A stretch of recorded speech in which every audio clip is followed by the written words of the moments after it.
Bonsoir à toutes et à tous, bienvenue dans cette nouvelle édition d'Info Soirée. On y va pour le sommaire. Tristesse et colère lors des funérailles de la petite Cataléa ce jeudi. Proches, amis et politiciens ont rendu un dernier hommage à la fillette d'1 an et demi tuée par Josian Silvio Edmond hier. Cet homme de 46 ans était sous l'emprise de la drogue synthétique au moment des faits. Révoltés, les proches de Cataléa réclament justice. Témoignage dès le début de ce journal. Dans le même temps, indignée, la ministre du Bien-être de la famille, Ariane Navarre-Marie, parle d'un crime crapuleux envers la fillette d'1 an et demi. Elle dénonce la drogue qui est au cœur de ce drame et appelle à une mobilisation collective pour éradiquer ce fléau. Un retour à la normale d'ici demain, assurance donnée par le ministre du Commerce Michael Sikuen après que des consommateurs se sont plaints d'une pénurie de bonbonnes de gaz ménager sur le marché. Michael Sikuen annonce aussi que l'adaptateur de gaz ménager sera bientôt uniformisé. Tradition perpétuée par de nombreuses familles en ce 2 janvier, les plages publiques sont prises d'assaut pour les célébrations de la nouvelle année. Nous mettrons le cap dans le nord de l'île où l'ambiance était au rendez-vous dans cette édition. Adieu déchirant à la petite Cataléa. Les funérailles de la petite fille d'1 an et demi ont eu lieu cet après-midi à Résidence Richelieu. Le bébé a connu une fin atroce entre les mains de son présumé bourreau. Elle a été rouée de coups et projetée au sol par Josian Silvio Edmond, un homme de 46 ans. Ce dernier a avoué qu'il était sous l'influence de la drogue synthétique au moment des faits. Le bébé a été retrouvé au sol, saignant à l'oreille. Son décès a été constaté à l'hôpital Jitouf. L'autopsie pratiquée par la doctoresse Janki Parsad a conclu à des lésions crânio-cérébrales graves. Ce matin, lors des funérailles, proches, amis et politiciens s'étaient réunis dans une atmosphère de profonde tristesse. La famille de Cataléa est à la fois dévastée et indignée par cette tragédie qui a d'ailleurs jeté la consternation sur tout le pays. Témoignage recueilli par Nassif Djumrati et Irshadolit. Mon sangré, mon équipe a avalé, monsieur. Mon équipe, mon jafon, mon équipe a avalé. Si mon gars savait voilà, l'eau, ça quelle appelle là. Il n'est pas facile, ça. Mon petit là, mon diable, ça fait froid. S'il est là, mon petit bouquet, ça devant la cadre. Mon diable, moi. Mon petit bouquet, ça bébé la cadre. Mon sangré. Parce qu'il n'est pas facile de perdre des enfants là, et c'est tout d'année. Et bien, l'année, comment, nous perdons des enfants, je dis non, comme dit que c'est, nous la vie, on reste dans ce travail, même comme dit que c'est, non, il n'est pas que ça, ces enfants-là. Parce que nous, tout est bien content, parce que nous avons mauvais, qu'il est là, il y a un peu de mieux possible pour ceux sur la vie, mais pas de récit sur la vie. Il faut dire que c'est des qui sont paradis, ça, ces enfants-là.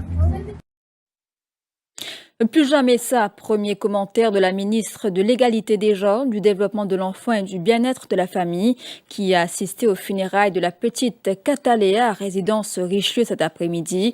Ariane Navarre-Marie dénonce avec force les atrocités commises sur la fillette d'1 an et demi. Elle a été victime d'un crime crapuleux, dit-elle. Et encore une fois, c'est la drogue qui est au cœur de ce drame. Nous devons travailler ensemble pour éradiquer ce fléau, affirme la ministre au micro de Nassif Djumrati et Irshadolit. Nous besoin, nous tous collaborer, mettre la tête ensemble, faire en sorte que nous éradiquent le problème de la drogue à Maurice et nous faire en sorte que les enfants pas subir, pas venir victimes, eux autres aussi, de ces affaires qui appellent la drogue là. Donc, comme dit, nous héritons d'une société malade.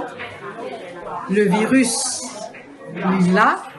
Nous, en tant que gouvernement, nous pouvons trouver un vaccin pour curer ce virus-là. Et le présumé meurtrier de la petite Cataléa, Josian Silvio Edmond, alias Toulout, a été présenté devant la Bail and Remand Court sous une accusation provisoire de meurtre. Ce matin, la police a objecté à sa remise en liberté conditionnelle. La pénurie de bonbonnes de gaz sur le marché concerne principalement les bonbonnes bleues, précision du ministre du Commerce Michael Sikuen après que la Petrol Retailers Association ait fait part de la situation inquiétante en cette période de fête. Bien que la State Trading Corporation dispose d'un stock suffisant, des retards de livraison ont été observés en raison de l'absence des employés responsables de la distribution actuellement en congé. Le ministre rassure un retour à la normale d'ici demain. Il annonce par ailleurs que l'adaptateur du gaz ménager pour les 3 couleurs, soit rouge, jaune et bleu, sera bientôt uniformisé, permettant ainsi aux consommateurs d'alterner entre les différentes couleurs de bonbonnes en fonction de la disponibilité sur le marché.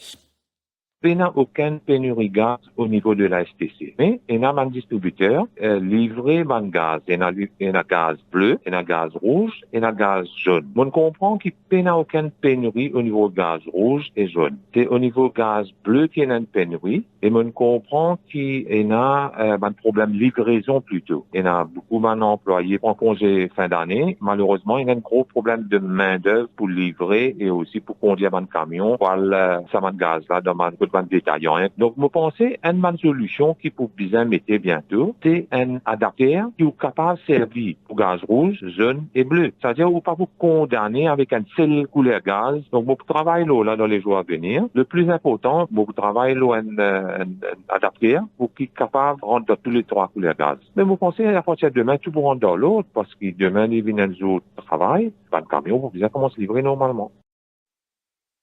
La suite après la pub.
En ce deuxième jour de l'an, Mauriciens et touristes n'ont pas dérogé à la tradition. En famille ou entre amis, ils étaient nombreux à la plage ce matin. Baignades et pique-niques avec des mets en tout genre étaient au menu. Au rendez-vous aujourd'hui et ce, malgré un soleil de plomb et une ambiance accablante, comme c'était le cas à Troubiche et à Pointe-Piment. C'est venu le 31, cette année-ci, nous venons le 1er. Nous profitons en famille. Et en famille, encore pour venir là. Cette année-ci, nous souhaitons tout bonheur, prospérité, la santé. Nous souhaitons tout le bonheur du monde.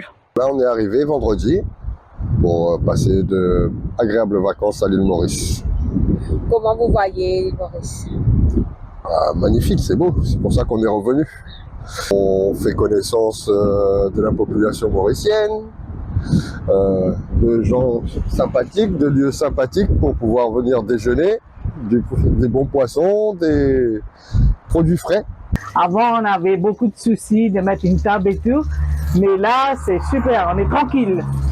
On peut travailler, on pense bien que ça va aller plus bien encore. Et là, on fait un petit bon carré crevette. Nous venions en famille aujourd'hui, les enfants, petits-enfants, de tout. Nous nous amuser bien. La National Coast Guard signale la présence de méduses dans le lagon d'Albion. C'est ce qui ressort d'un communiqué de la police en ce 2 janvier. Il est recommandé au public, notamment aux nageurs et plaisanciers, de faire preuve de prudence. Et 5 pêcheurs secourus à la passe d'Ancre à Rodrigue ce matin. Ils étaient portés manquants depuis hier soir après avoir quitté la terre ferme pour une partie de pêche en haute mer. Mais leur embarcation a chaviré en raison de fortes houles. S'ils sont parvenus à redresser l'embarcation, ils ont perdu les moteurs. Ils ont dû manœuvrer leur bateau avec difficulté. Ils ont été secourus par la National Coast Guard ce jeudi. Je vous retrouve dans un instant pour l'actualité internationale.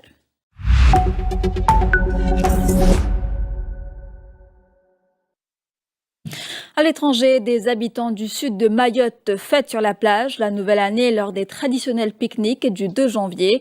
Le cyclone Chido a relativement épargné la pointe méridionale du département. Reportage.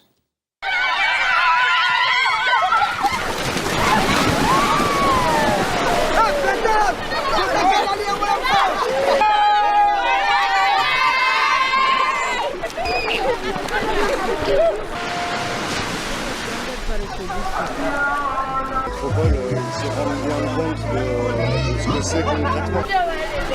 Non, son film de une minute derrière lui, des petits parents.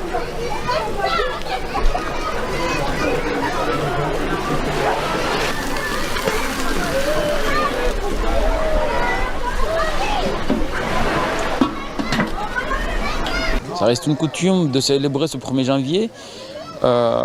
C'est une des peu de fois où on peut se retrouver en famille, appeler tout le monde.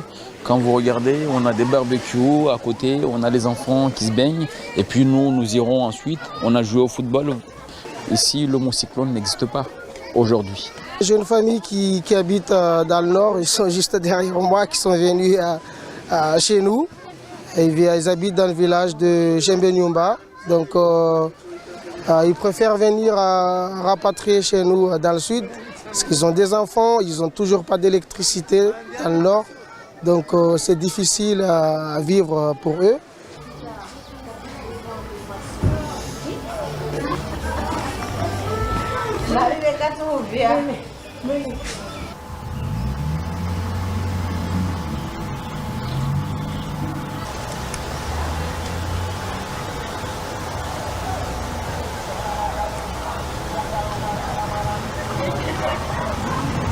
À chaque fois que c'est une fête d'année, nous on fait des grillades avec des fruits à pain, des maniocs, des bananes, vous voyez. Il n'y a que des mabawa et des brochettes et la viande. Il n'y a pas de bananes ni fruits à pain, rien. Il n'y a plus rien. Je lui ai tout pris, il a tout amené avec lui. Ouais.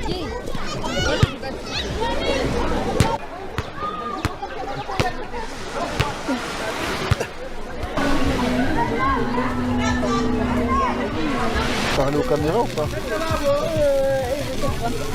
Tu veux qu'on t'interroge?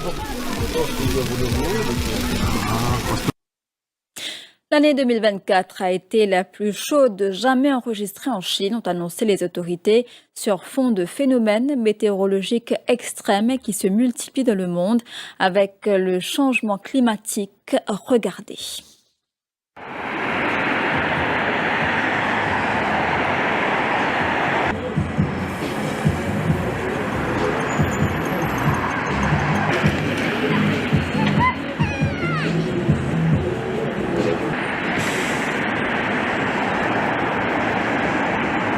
对，去年基本上在这个时间，颐和园都会湖面上会结冰，但是现在都没有冰了，都没法去玩了。我可能感受到今年可能相比过去，是会确实有这个现象，因为我记得今年的夏天，就是去年的2024年的夏天，也确实是比较炎热，我感觉相比于过去来说。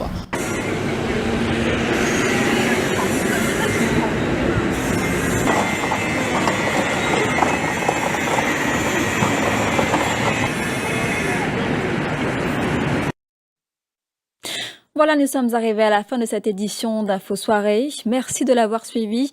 Très bonne année à vous et très bonne soirée.